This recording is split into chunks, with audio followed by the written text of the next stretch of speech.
My 58-year-old daughter Jennifer, 27 years old, has a new boyfriend, David, 32 years old. Last week, they came to dinner unexpectedly. I cooked an Asian dish. Unknown to me at the time, David has some major food preferences, not allergies or a special diet, just things he doesn't eat. He hadn't wanted to stay, apparently. He had said so earlier in the day, but Jennifer forgot. He didn't say anything when Jennifer asked if they could stay. When I served the food, he looked at it like it was poison, pushed it away, and said, "I'm not eating this." Then he left without her knowing. My daughter was stunned and upset. They had a huge fight over his rude behavior and him leaving her there. A week later, they made up. He seems to have convinced her that it was her fault for staying for dinner, even though she knew about his food preferences. She felt bad for not considering his preferences, but told him his behavior was not okay and that he should have communicated with her before dinner. Now, here is where I come in. My birthday is coming up, and my son is flying in from out of state. So I really want the whole family to be there. I had already chosen the restaurant I want to go to for dinner on my birthday. It's a Chinese restaurant that my family all enjoys. I am assuming that David will not eat there since he had such a problem with my Asian food. He said rice is a big turnoff for him. I could change the restaurant, there is time, but I really don't want to. They have only been dating for a couple of months, and he was very rude to me in my home. He hasn't apologized to me. I told Jennifer about my plans, and she said he probably won't come. I asked if she would still come or if she is going to choose to stay with him. She said she would come, but I suspect he will pressure her to not come. Part of me wants to push it to show my daughter what she has in store for her future if she stays in this relationship, but the other part wants to not upset anyone. Am I the idiot if I don't change the restaurant? Now here are the comments. Comment 1. Not the idiot, not the a-hole. It's one thing to be picky, but it's another thing to be so rude about it. Calling your food crap is where he automatically became the a-hole. I thought he was just being anxious before, but saying something like that crossed the line. Honestly, it's great to be accommodating, but also don't change your plans. I think you're right. It's probably better that she gets woken up to his behavior sooner rather than later. The longer you get trapped with someone, the harder it is to leave. That being said, be careful not to accidentally drive a wedge between yourself and your daughter. Be diplomatic and reasonable. Support your daughter emotionally through this. Toxic partners have the most power when they convince people that it's just them against the world together and that no one else will support them. Comment 2. Not the idiot. He's being abusive, insulting, and controlling. Him leaving her stranded there without saying a word is a huge red flag for abuse. He will undoubtedly be trying to get her to distance herself from you, other family, and friends. Are you Asian? And he's trying to bully your Asian daughter into never eating Asian food again? That's not just abusive, that's racist fetish behavior. Comment 3. Not the idiot. It's your birthday. You get to pick the restaurant. It should be where you want to go. You're in a tender spot, though. Making your daughter feel like she has to choose is an easy path to alienation and isolation. That said, I wouldn't do anything to accommodate an idiot like him. Now, for the next story. My husband picks me up from work at night some days.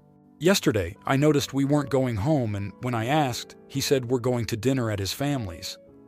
I was so exhausted from work, and I also disliked some of his family members, LOL. So I got really angry that he didn't ask if I wanted to go, before promising his family we were, or at least giving me a heads up.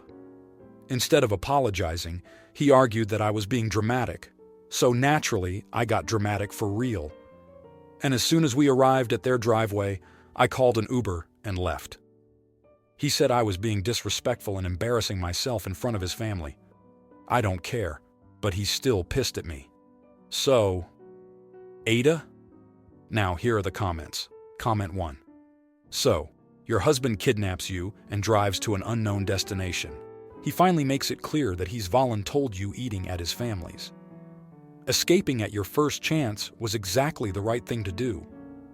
He needs to be clearly shown that he can't bully you into doing something you never agreed to. He embarrassed himself in front of his family by being unable to deliver what he promised. That's his own fault.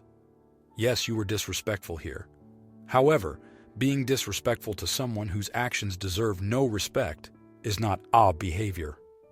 Not the idiot, and you're the one entitled to be pissed, not him. He should be thankful you took off in an Uber and not the car. Comment 2. I love all the comments in both agreement or disagreement alike. Very enlightening. Just want to clarify, as there seems to be some confusion on if I was going willingly or not. His family lives nearby, and the drive to their house is mostly the same as to mine, but a different freeway exit. I only noticed when this time came, so yes, I was in the car willingly, but I guessed we were going home like every night until I saw the exit we were taking. Maybe I was wrong for not asking ahead of time, who knows. Either way, keep the opinions coming. Comment 3. Not the idiot. He has poor communication skills, and he was not being respectful, especially after you worked all day. I had a husband like this, and we are now divorced. He began always making me feel like I was stupid, and it lowered my self-esteem, and lived like this for 15 years. I have remarried to a kind man. Just wish I got out earlier. Now for the next story. I, 22 female, recently started living with my boyfriend, M, 22. I hate sharing personal hygiene stuff. I have 2 different soaps for body and face and 3 towels, body, face, and hair. My boyfriend has 1 towel that he uses to dry, well, everything. It's gross to me. Anyway, he knows not to use my stuff. Today, I found him with the towel dedicated to my face wrapped around his waist. I was so grossed out and yelled at him for using it. He said he wanted to take a shower and couldn't find his. I am still mad and refusing to talk to him. He called me selfish and said I am acting like an over a towel, that it's not a big deal. Am I the idiot? Now here are the comments. Comment 1. Everyone sucks here. Yeah, he shouldn't use your towel. Freaking out, yelling, and giving him the silent treatment is also a huge overreaction. Most people just use 1 towel after a shower, you know. There might be a mental health issue going on that needs addressing if you're this grossed out by that concept. Edit to add, oh my God, people. I'm saying the degree of distress she's feeling about someone using her towel might indicate a mental health issue, not using 3 towels in and of itself. Read the sentence I wrote. Comment 2. Was he going to put the towel back once he'd finished using it? Or was he going to put it with the dirty laundry? If he used it in a hurry because he forgot his, it's not such a big deal. He wasn't going to go out naked and get water everywhere, right? Just wash it. Just edit. Y'all are going too far talking about red flags and abuse, I swear. It's a damn towel and 2 immature adults, period. You're the idiot. Comment 3. Everyone sucks here. He should have respected your face towel. You are going way over the top by giving him the silent treatment. Both of y'all need to grow up. He needs to learn respect, and you need to learn communication skills. Now, for the next story. My 42 years old, best friend forever. 41 years old. Lives with her boyfriend and her 4 children. 20-year-old female, 17-year-old male, 13-year-old female, and 6-year-old male in a small 3-bedroom house. Her boyfriend is rather lazy and only works 30 hours a week. He spends the rest of his time sleeping or playing on his phone. I or my husband usually take care of any home or car maintenance. My best friend also works about 30 hours a week, but takes care of all the housework and childcare. They were both laid off during the COVID-19 pandemic and didn't pay any rent or save any money from stimulus funds. Instead, they spent it on unnecessary items. Once things started returning to normal, they began paying rent but ignored the 16 months they didn't pay. They continue to spend any extra money they have on unnecessary things. Recently, my best friend received an eviction notice giving her until the 15th of next month to move out. My husband and I have encouraged her to talk to the landlord, seek help from family, contact the county, and even seek legal aid. However, she has not taken any of these actions, and instead chooses to drink and ignore the situation. She mentioned the possibility of moving in with me and my family, husband, 17-year-old daughter, and 13-year-old son. As much as I would love to help her, I cannot. I am a neat freak, whereas she is not. My children regularly attend school, while her children often miss a lot of school. My 17-year-old daughter works a lot on top of going to school, while her 20-year-old daughter spends her days in bed smoking marijuana, which is legal here, and having guests over. Additionally, she has a large number of pets, specifically 13 dogs and 14 cats. I have my own hobby farm, and my animals are well taken care of and clean. On the other hand, her pets are not as well taken care of, and the house often has messes. So, would it make me a bad person to leave her, her family, and her pets homeless? I have offered to accompany her to talk to organizations, but she continues to ignore all suggestions. Comments. Comment 1. Not the idiot. She is extremely irresponsible, and you shouldn't have to deal with the consequences of her actions. She has options, but she chooses the easiest one for herself. Even if only the humans moved in with you, it would be chaotic, and I bet you and your husband would end up doing all the chores without any help. Also, having 13 dogs and 14 cats in a small apartment is insane. You cannot allow this person to intrude on your life any further than she already has. Her suggestion of moving in with you under these circumstances, when it's not even a last resort, is selfish. Comment 2. Not the idiot. You have already helped her by providing resources and options that she ignored. You cannot move in with me. Your options are to talk to these organizations and/or your landlord or vacate the premises. Additionally, having that many pets likely violates her lease, and if the landlord finds out, she could be evicted for that reason alone. Depending on local laws, it may also be against local codes without some kind of license. Comment 3. Not the idiot. You need to remember the phrase, "Not my circus, not my monkeys." Bah. This situation is not your responsibility. It's all on her and her boyfriend due to their poor planning, financial irresponsibility, and overall poor adulting. You don't have to take them in, and despite what she might think, that would be a disaster for everyone involved. Expect this to potentially be the end of your friendship, because she will likely blame you for everything when you say, "No, you can't move in here." Now, for the next story. I co-parent an 8-year-old boy, Noah, with his mom, Jessica. Noah's mom and I were never really together, but get along most of the time. She's currently seeing this guy named Greg, and it's serious enough to where he's moved in.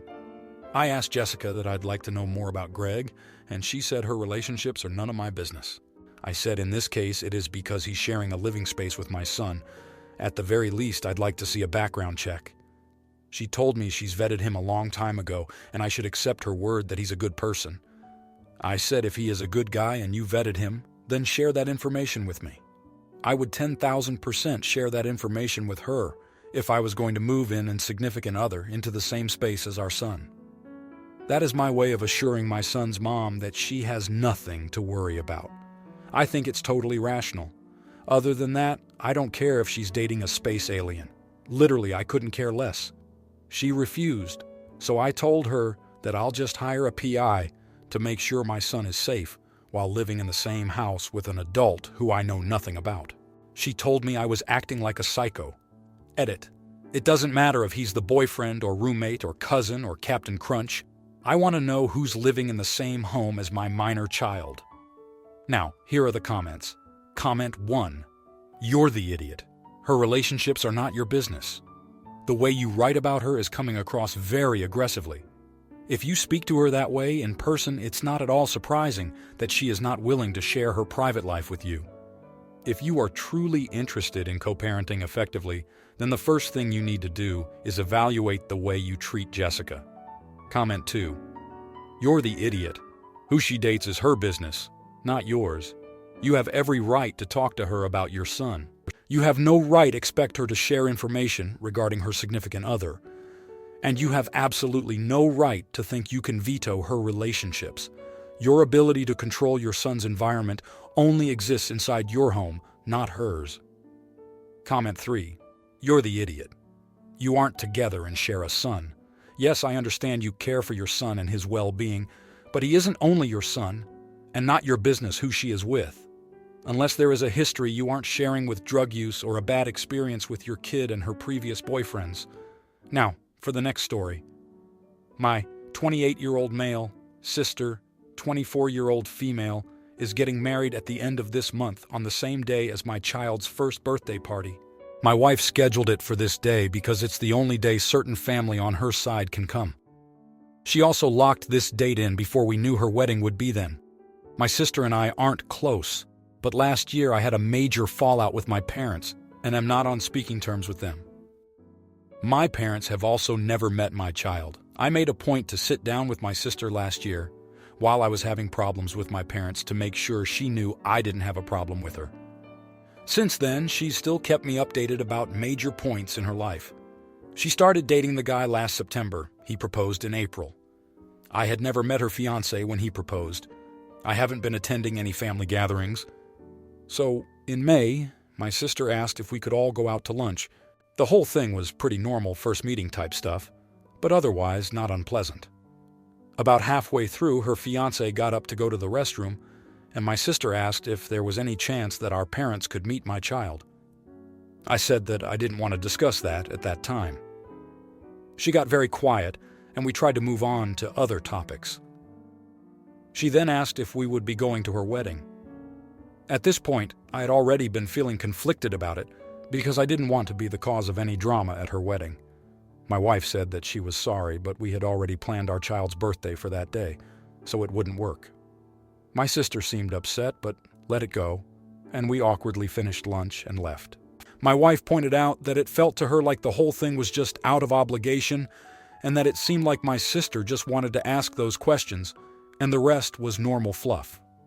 She also pointed out that my sister basically ignored our child the whole time, other than saying how big they've gotten, which is very out of character for her.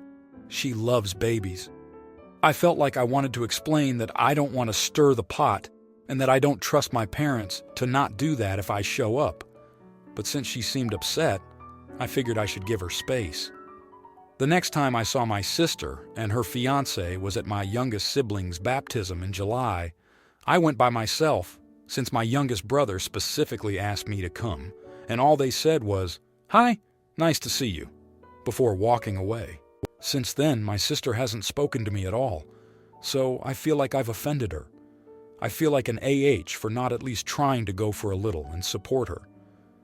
I've also been trying to decide if I should get them a gift or if that would complicate things.